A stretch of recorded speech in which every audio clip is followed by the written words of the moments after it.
The night the nor'easter hit Halifax, Nova Scotia, Tessa Marlowe had exactly 3 things on her mind: the broken radiator in her apartment, the anatomy exam she hadn't finished studying for, and whether the 7-Eleven on Quinpool Road would still be open so she could buy more instant ramen. She was not thinking about finding a man bleeding out in the parking garage beneath her building. She almost missed him entirely. The storm had knocked out half the overhead lights, and the snow that had followed her in through the entrance was swirling in the cold draft, catching what little fluorescent light remained. She'd been walking fast, head down, arms wrapped around her textbooks, when her boot caught something solid and she stumbled, grabbing the side of her Honda Civic to keep herself from going down. He was slumped against the concrete pillar behind her car, not lying flat, sitting up, which was somehow worse, because it meant he was still conscious enough to have chosen a position. One hand was pressed hard against his left side. The other was flat on the ground, fingers splayed like he was trying to anchor himself to something. "Hey!" Tessa crouched without thinking. Second-year nursing student. Reflex. "Hey, can you hear me?" His eyes opened. Dark, very dark. He looked at her like he was calculating something. "Don't call anyone," he said. His voice was steadier than it had any right to be. She pulled his hand away from his side before he could stop her. The blood had soaked through his dress shirt, through what looked like a cashmere overcoat that probably cost more than her monthly rent. The wound was on his left flank, just below the rib cage. Exit wound on the back. She checked without asking, which meant the bullet had passed through. That was the good news. The bad news was that he'd been sitting here long enough for the blood to pool and begin to cool. "How long have you been down here?" she asked. "I don't need a hospital." "I didn't ask what you needed. I asked how long." He held her gaze, said nothing, then hour, maybe more. Tessa stood up. She looked at the exit ramp, where the storm was throwing snow sideways across the entrance. She looked at the elevator panel where the L button for lobby glowed orange. She looked at the man against the pillar who had the kind of stillness that didn't come from calm. It came from someone who had learned a very long time ago how to manage pain in silence, she thought. "I should call 911. She thought. He said don't. She thought, he's going to die in this parking garage if I leave him here. "Can you walk?" she asked. "Yes." "Prove it." It took him 40 seconds to get to his feet, which she counted. He didn't ask for help, but she put herself under his right arm anyway, and after a moment of rigid resistance, he let her. He was heavy, not in the soft way, in the way of someone built entirely on purpose.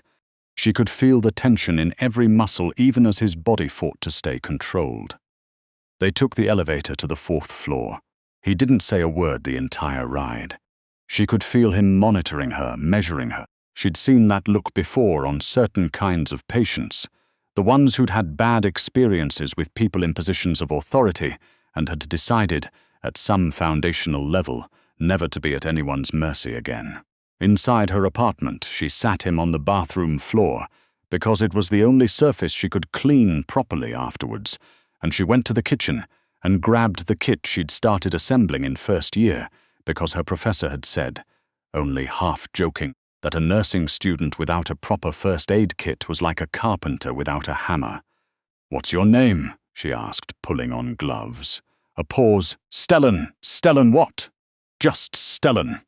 She irrigated the wound with saline. He didn't flinch. She found that more unsettling than if he had. "Well, just Stellan, you have a through-and-through GSW to your left flank. The good news is it looks like it missed your kidney.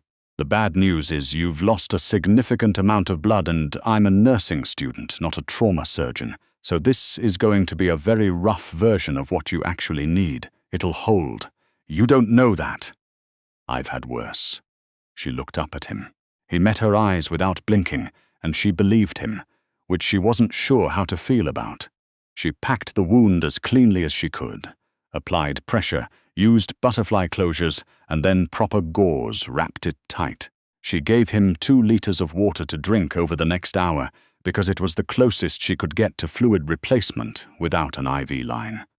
She checked his pupils, both equal and reactive. No signs of a head injury, though she noted a bruise forming along his jaw that hadn't come from tonight. When she was done, she sat back on her heels and said, "Okay, now you need to tell me what I just got involved in." Stellan looked at the gauze on his side, then at her. "You don't want to know. I've been kneeling on this bathroom floor for 45 minutes, she said. "I've used my entire saline supply and the last of my butterfly closures, and my anatomy exam is tomorrow morning. I think I've earned the right to ask." Something shifted in his expression, very slightly, like a door that had been dead-bolted for years, giving the smallest, almost imperceptible creak. "The man who did this," he said, "is going to be looking for me. Not tonight. The storm will slow them down. But by morning. Who is he? His name doesn't matter. It matters to me." "His name," Stellan said quietly, "is the kind of thing that changes what you know, and what you know determines what happens to you." Tessa looked at him for a long moment. Then she stood up, stripped her gloves, washed her hands in the sink, and said, "Sleep on my couch, not because I trust you, but because you're not stable enough to go anywhere, and I'm not going to have spent 45 minutes on this floor for nothing." She gave him a blanket and one of the spare pillows that her mother had sent up from Dartmouth when she first moved to Halifax. He was asleep, or doing a very convincing impression of it, by the time she sat down at her kitchen table with her anatomy notes. She did not sleep. Then she heard him moving in the living room. She found him sitting up, his hand pressed to his side. She checked the dressing without waking him all the way. He was running a low fever, which wasn't unexpected. She changed the gauze and got him to drink more water. He was conscious enough to track her movements, but not conscious enough to be guarded about it, and she caught him watching her with an expression she couldn't quite read. Not gratitude. Something older than gratitude. Something quieter. She went back to her kitchen table. She read the same page of her notes 4 times without absorbing it. By 5 in the morning, she'd closed the textbook. There was a certain kind of exhausted clarity that came after a long night, where the noise in your head finally gave up and went quiet, and you were left with only the things you couldn't ignore. Tessa sat in her dark kitchen with her hands around a cup of tea that had gone cold, and she thought about the fact that she didn't know his last name. She thought about the wound that had already been 1 hour old when she found him, meaning someone had shot him, and he hadn't gone to a hospital, hadn't called anyone, had simply sat down in a parking garage in a nor'easter and waited to see what would happen next. She thought, who does that? The answer that came back was not comfortable. The storm had buried Halifax overnight. When the grey light started coming through her kitchen window, the streets were silent in the particular way that a city goes silent when it has been genuinely stopped. No plows yet, no traffic, just the wind and the muffled weight of snow that was still falling. The kind of morning that feels like the city is holding its breath. And then, at 7:43 a.m., Tessa heard the engines. Not one, not a few, many. She crossed to her living room window and looked down at Roby Street, and she stood there very still for a long moment, because the street below was filling with black SUVs. Not in a chaotic way, methodically. They were parking in a perimeter. She counted 12 before she stopped counting. Men in dark overcoats were stepping out into the snow, and they were not moving with the uncertain energy of people who didn't know what they were doing. They moved like water filling a container, smoothly, completely, with the kind of unhurried precision that comes from absolute certainty. They weren't there to search. They already knew he was here. She turned around. Stellan was standing behind her. He was upright, which surprised her. She'd half expected him to still be on the couch. He was holding her spare blanket loosely in one hand, and he was looking past her, out the window, with an expression she would think about many times afterward. Not fear. Something closer to resignation, and under it, something else she didn't have a word for yet. "Those are yours," she said. It wasn't a question. He didn't answer right away. Then, very quietly, "Some of them. The black ones with the Ontario plates are mine. The 2 grey ones on the south end are not." Tessa turned back to the window. She found the grey SUVs. They were parked differently from the others, slightly off the perimeter, angled outward instead of in. "What happens to the people in the grey ones?" she asked. "They'll be dealt with." She turned around and looked at him. He was watching her with that same measuring quality from the night before, but there was something different in it now. She'd passed some kind of threshold he'd set, and she didn't know when it had happened. "You're not just someone who got shot," she said. "No, who are you?" He was quiet for long enough that she thought he wouldn't answer. Then, "Stellan Varro. I run the Eastern shipping operations for a—" He stopped, started again. "I manage logistics for a significant number of interests across the Maritimes." Tessa thought about that. "Significant interests," she repeated, "in the same way that the people in the grey SUVs have significant interests." "Yes, in competition with them." She looked out the window again. The black SUVs had formed a clean line along the curb. The men in the overcoats were standing in the snow as though the cold and the wind were beneath their notice. One of them, the one at the center, who was taller than the others, was looking up at the building. "They're looking for you," she said. "They found me." He said it without drama. "My security tracked my phone signal last night. They've been working through the parking garage. How long before they come up? They're waiting. For what? For me to come down," Stellan said, "or to confirm I'm still alive. If they come up, it means they think I'm not." Tessa's heart was doing something strange and rapid in her chest. She breathed through it. "And the grey ones. If my men move in and the grey ones are still there, it becomes a problem." She looked at him. "A problem? Yes, that kind of problem," she said slowly. "Tends to involve people who are just standing in their apartment minding their own business." He didn't deny it. She put her cold tea down on the windowsill. She thought about her anatomy exam, which she was definitely not going to make. She thought about her mother in Dartmouth, who called every Sunday and asked how school was going. She thought about the wound in Stellan Varro's side that she'd spent 45 minutes on her bathroom floor to clean, and the way he'd said, "I've had worse," without blinking. "What do you need?" she asked. He looked at her. For the first time since she'd found him in the parking garage, she saw something that wasn't calculation or guard. Just a single, undefended moment of something she chose not to name. "A phone," he said. "Not mine." She handed him hers. She went to the kitchen and made a fresh pot of tea she didn't particularly want, because she needed something to do with her hands. She could hear him speaking in what sounded like two languages, English and something else, not French, something Eastern European. His voice stayed low and even the entire time, but she could feel, even from the kitchen, the particular quality that certain voices carry when they're giving orders that will have serious consequences. At 8:07 a.m., the two grey SUVs on the south end of Roby Street pulled away from the curb and drove north, and Tessa watched them go from her kitchen window and didn't say anything. At 8:15, her phone rang. She looked at Stellan. "It's for you," he said. She answered it. "Miss Marlowe."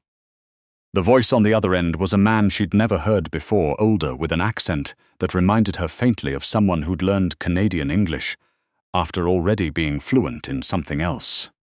"I'm told we owe you a considerable debt. I'm a nursing student," Tessa said. "I was doing what I'm trained to do." Nevertheless, a pause. "You'll find that your situation, your tuition, your lease, certain other financial concerns will become notably less complicated in the coming weeks. Consider it a professional courtesy." "I don't want that."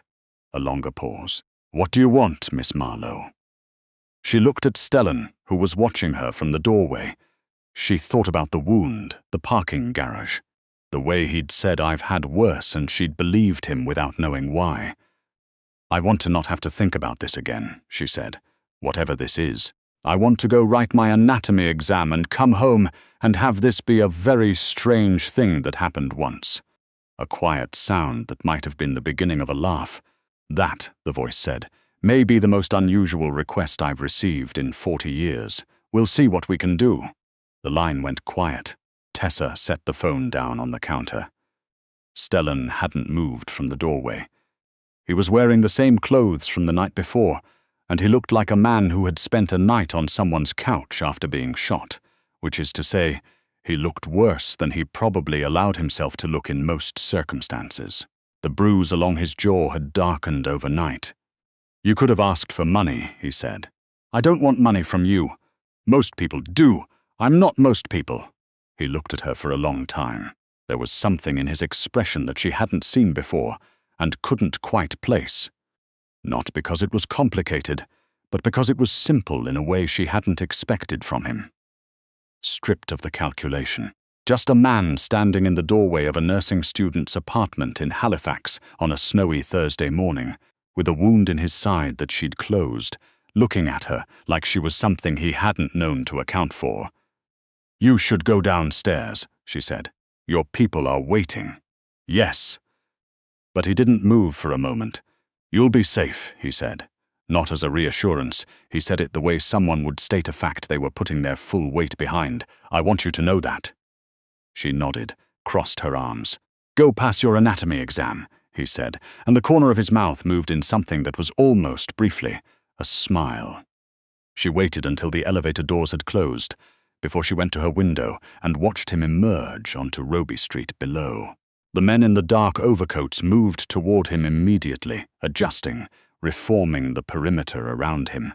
The tall man who'd been looking up at the building stepped forward, and there was a brief exchange.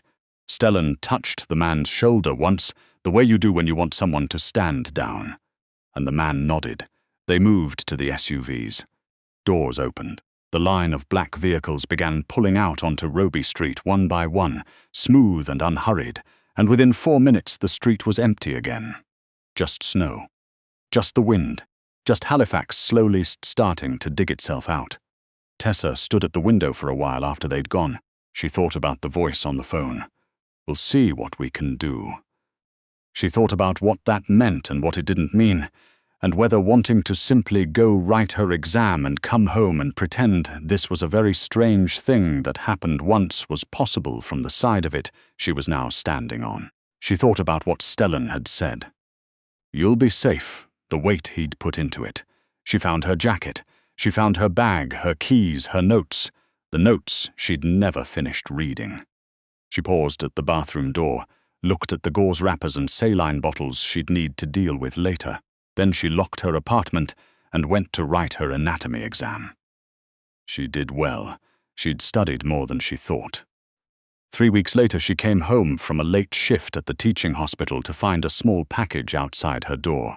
Inside was a phone, a new one, slim and unremarkable, and a card with a number printed on it in clean plain type. No name, no message.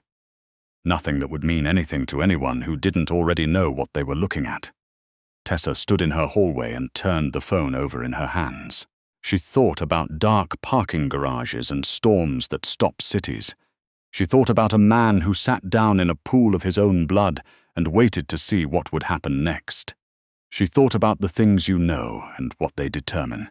She put the phone in her kitchen drawer, next to her keys. She told herself she wouldn't look at it. She looked at it, eventually, the way she'd always known she would. Because some doors, once they've given that smallest, almost imperceptible creak, don't go back to being fully closed. And some things that happen once have a way of not being finished.